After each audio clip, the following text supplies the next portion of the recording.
ಎಲ್ಲ ಕಡೆ ಯುದ್ಧದ ವಾತಾವರಣ ಪ್ರಾರಂಭ ಆಗಿದೆ. ಯುದ್ಧದಿಂದ ಸಾಕಷ್ಟು ಸಮಸ್ಯೆಗಳನ್ನು ನಾವು ಇಡೀ ನಮ್ಮ ದೇಶ ಎದುರಿಸ್ತಾ ಇದೆ. ಇದಕ್ಕೆ ಕೇಂದ್ರ ಸರ್ಕಾರ ಇವತ್ತಿನವರೆಗೂ ಕೂಡ ತನ್ನ ಮೌನವನ್ನು ಮುರಿದಿಲ್ಲ. ಭಾರತದ ನಾಗರಿಕರಿಗೆ ಪ್ರಧಾನಮಂತ್ರಿಗಳು ಬೇರೆ ಸಂದರ್ಭಗಳಲ್ಲಿ ಬಂದು ಸಂದೇಶವನ್ನು ಕೊಡ್ತಾರೆ. ಆದರೆ ಇವತ್ತಿನವರೆಗೂ ಕೂಡ ಯಾವ ರೀತಿ ಜನ ಇರಬೇಕು ಮುಂದಿನ ದಿನಗಳಲ್ಲಿ ಅನ್ನೋದನ್ನು ಕೇಂದ್ರದ ಯಾವುದೇ ಸಚಿವರು ಅಥವಾ ಪ್ರಧಾನಮಂತ್ರಿಗಳು ತಿಳಿಸದೇ ಇರತಕ್ಕಂಥದ್ದು ಇವತ್ತು ಎಲ್ರಿಗೂ ಕೂಡ ಆತಂಕವನ್ನು ಸೃಷ್ಟಿ ಮಾಡ್ತಾ ಇದೆ. ನಾನಾದರೂ ಒತ್ತಾಯ ಮಾಡ್ತಕ್ಕಂಥದ್ದು ಇವತ್ತು ಯಾವ ರೀತಿಯ ಸಮಸ್ಯೆಯನ್ನು ಭಾರತೀಯ ನಾಗರಿಕರು ಎದುರಿಸ್ತಾ ಇದ್ದಾರೆ, ಅದಕ್ಕೆ ನೇರ ಹೊಣೆಗಾರಿಕೆ ಪ್ರಧಾನಮಂತ್ರಿಗಳು. ನಾನು ಒತ್ತಾಯ ಮಾಡ್ತಕ್ಕಂಥದ್ದು ದಯವಿಟ್ಟು ಸಾರ್ವಜನಿಕರಿಗೆ ಯಾವ್ಯಾವ ವಿಚಾರದಲ್ಲಿ ಸಮಸ್ಯೆ ಇದೆ, ಎಷ್ಟು ದಿನ ಇರ್ಬೋದು, ಮುಂದಿನ 6 ತಿಂಗಳು ಯಾವ ರೀತಿಯ ಬದುಕನ್ನು ಮಾಡಲಿಕ್ಕೆ, ಜೀವನವನ್ನು ನಡೆಸಲಿಕ್ಕೆ ಯಾವ ರೀತಿಯ ಕ್ರಮಗಳನ್ನು, ಇತಿಮಿತಿಯನ್ನು ಅಳವಡಿಸ್ಕೋಬೇಕು ಅಂತಕ್ಕಂಥ ಸಂದೇಶವನ್ನು ಕೊಡಬೇಕು. ಎಲ್ಲವೂ ಸರಿ ಇದೆ, ಎಲ್ಲವೂ ಸರಿ ಇದೆ ಅಂತೇಳಿ ಮೂರನೇ ವ್ಯಕ್ತಿಗಳು ಹೇಳ್ತಕ್ಕಂಥದ್ದು, ಮಾಧ್ಯಮಗಳಲ್ಲಿ ಅದನ್ನು ಬಿತ್ತಾರ ಮಾಡ್ತಕ್ಕಂಥದ್ದು, ಅದು ನಂತರ ದಿನಗಳಲ್ಲಿ ಸ್ಥಳೀಯವಾಗಿ ನಾವು ಇಲ್ಲಿ ನೋಡೋದಾಯಿತು ಅಂತಂದರೆ ಎಲ್ಲೋ ಒಂದು ಕಡೆ ಯಾವುದೂ ಕೂಡ ಸರಿ ಇಲ್ಲ. ಒಂದು ಕಡೆ ಬೆಲೆ ಏರಿಕೆ ಜಾಸ್ತಿ ಆಗ್ತಾ ಇದೆ, ಇನ್ನೊಂದು ಕಡೆ ಅಭಾವಗಳು ಸೃಷ್ಟಿ ಆಗ್ತಾ ಇದೆ, ಇನ್ನು ಕೃತಕ ಅಭಾವನ ಅಥವಾ ನಿಜವಾದದ ಇವೆಲ್ಲವನ್ನು ಕೂಡ ಸ್ಪಷ್ಟಪಡಿಸಬೇಕಾಗಿರ್ತಕ್ಕಂಥದ್ದು ಕೇಂದ್ರ ಸರ್ಕಾರ. ಸೊ ಹಾಗಾಗಿ ಇವತ್ತು ಎಚ್ಚರಿಕೆಯ ನಡೆಯನ್ನು, ನುಡಿಯನ್ನು ನಮ್ಮ ಸಾರ್ವಜನಿಕರಿಗೆ, ನಾಗರಿಕರಿಗೆ ತಿಳಿಸ್ಬೇಕು ಅಂತೇಳಿ ನಾನು ಒತ್ತಾಯವನ್ನು ಮಾಡ್ತೇನೆ.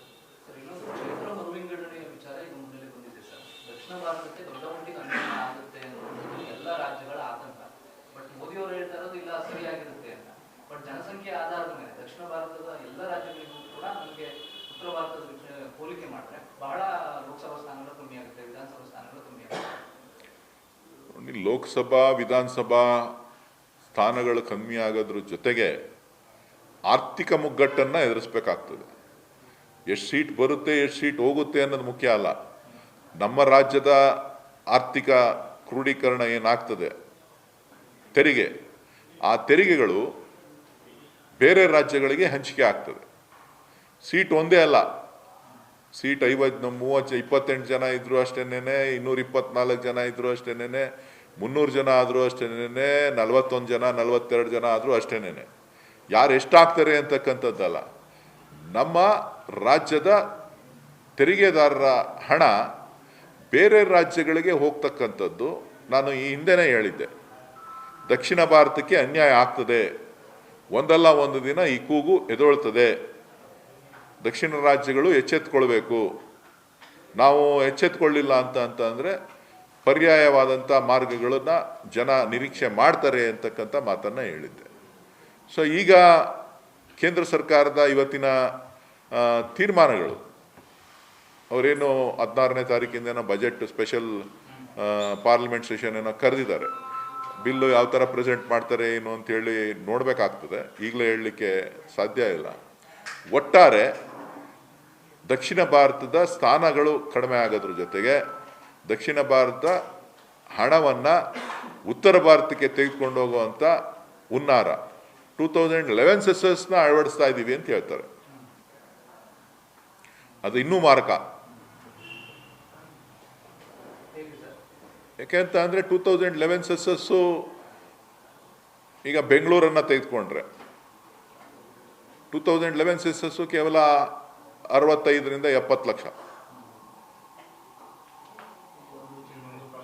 ಇವತ್ತು 1,40,00,000, 1,50,00,000 ಪಾಪ್ಯುಲೇಷನ್ ಇದೆ. ಎಲ್ಲ ಅರ್ಬನೈಸೇಷನ್ ಆಗ್ತಾ ಇದೆ. ಎಲ್ಲ ರಾಜ್ಯದ ಜನ ಇಲ್ಲಿ ಬಂದು ವಾಸ ಮಾಡ್ತಾ ಇದ್ದಾರೆ. ನಾವು ಆಲ್ಮೋಸ್ಟ್ 7 ಕೋಟಿಗೂ ಹೆಚ್ಚು ಜನ ಕ್ರಾಸ್ ಆಗ್ತಾ ಇದ್ದೀವಿ. ಅವತ್ತು ನಾವು 5 ಕೋಟಿ ಇದ್ವಿ 2011 ಸೆನ್ಸಸ್ಸಲ್ಲಿ. ಈಗ 7 ಕೋಟಿ ಕ್ರಾಸ್ ಆಗ್ತಾ ಇದ್ದೀವಿ.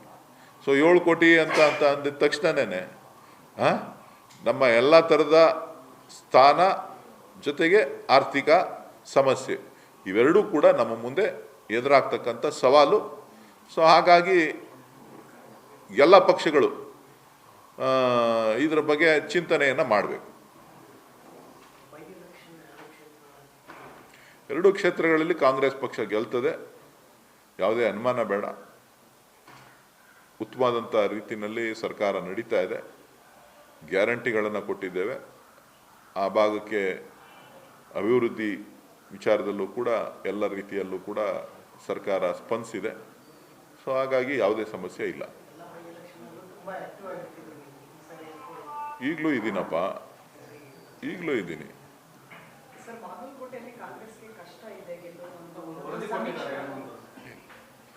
ಊಹಾಪೋಹಗಳಷ್ಟೇನೆ. ಬಾಗಲಕೋಟೆನಲ್ಲೂ ಕೂಡ ನಮ್ಮ ಪಕ್ಷ ಅತ್ಯಧಿಕ ಮತಗಳಿಂದ ಗೆಲುವನ್ನು ಸಾಧಿಸ್ತದೆ.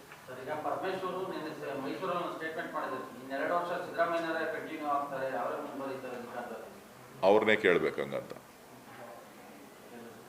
ಅವ್ರನ್ನೇ ಪರಮೇಶ್ವರ್ ಅವ್ರು ಹೇಳಿದ್ದಾರೆ ಅಧಿಕೃತವಾಗಿ, ಗೃಹ ಸಚಿವರು. ಅವ್ರೇನು ಹೇಳ್ತಾರೆ ಹಂಗೆ ಕೇಳಬೇಕಾಗುತ್ತೆ. ಅದು ಆಮೇಲೆ ಮಾತಾಡೋಣ, ಆಮೇಲೆ ಮಾತಾಡೋಣ. ಆಸೆ ಇಲ್ಲ ಅಂತ ನಾನು ಹೇಳಲಿಲ್ವಲ್ಲ ನಿನಗೆ. ಇವತ್ತೇ ಮಾಡ್ತೀವಿ, ಇವತ್ತೇ ಆಯ್ತಾರೆ ಅಂತ ಹೇಳಿದ್ನ. ಆಸೆ ಇದೆ ಅಂತ ಹೇಳಿದ್ದೀನಿ ಅಷ್ಟೇ. ಎಲ್ಲ ಟೈಮ್ ಇದೆ, ಮಾತಾಡೋಣ ಬಿಡ.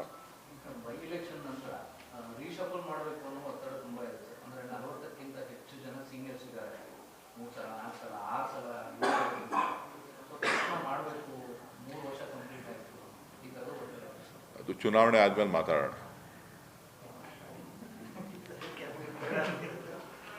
ಸದ್ಯಕ್ಕೆ ನಮ್ಮನ್ನ ಚೆನ್ನೈಗೆ ತಮಿಳ್ನಾಡು ಎಲೆಕ್ಷನ್ಗೆ ಹಾಕಿದ್ದಾರೆ, ಅಲ್ಲೋಗಿ ಕೆಲಸ ಮಾಡ್ತಾ ಇದ್ದೀವಿ.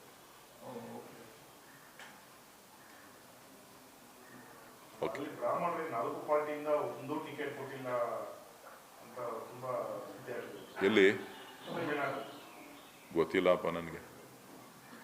ಸದ್ಯಕ್ಕೆ ನಮ್ಮ ಪಾರ್ಟಿಯಿಂದ ಒಂದು ಕ್ಷೇತ್ರಕ್ಕೆ ನಮ್ಮನ್ನ ಜವಾಬ್ದಾರಿ ಕೊಟ್ಟಿದ್ದಾರೆ, ಅಲ್ಲೋಗಿ ಕೆಲಸ ಪ್ರಾರಂಭ ಮಾಡ್ತಾ ಇದ್ದೀವಿ.